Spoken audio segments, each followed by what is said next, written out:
করছো এটা? এটা মালপোয়া পিঠা। এটা কি গুড়? এটাও খেজুরের গুড়।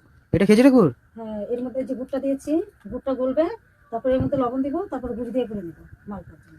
ও এই যে লবণটা দিয়ে দিচ্ছি, একটু দিতে হবে, অত বেশি দিলে ভালো হবে না।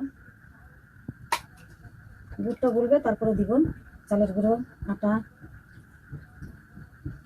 সুজিটা দিয়ে দিচ্ছি, ময়দাগুলো দিয়ে দিচ্ছি, কারণ এটা মালপোয়া, এগুলো দিলে ভালো হয়। এর মধ্যে আবার এই যে চালের গুঁড়ো দিয়ে দিচ্ছি, এটা এখন গুলে নিব। তার মধ্যে এর মধ্যে আবার সব দেবো পরে, সবটা ভাজা হয় নাই তো, ভাজা নেই, তারপরে সবটা ভেজে নিচ্ছি, কারণ মালপোয়া পিঠায় দিব। মালপোয়া পিঠায় সবটা দিলে ভালো লাগে খেতে। দিয়ে দিচ্ছি মালপোয়া পিঠার জন্য,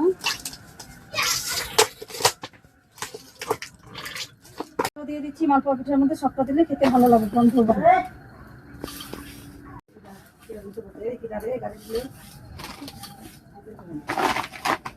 মালপোয়া পিঠা কিভাবে বানাচ্ছি, তেলের মধ্যে দিয়ে দিচ্ছি, তেলটা হয়ে যাচ্ছে, সুন্দর হয়েছে মালপোয়া পিঠাটা।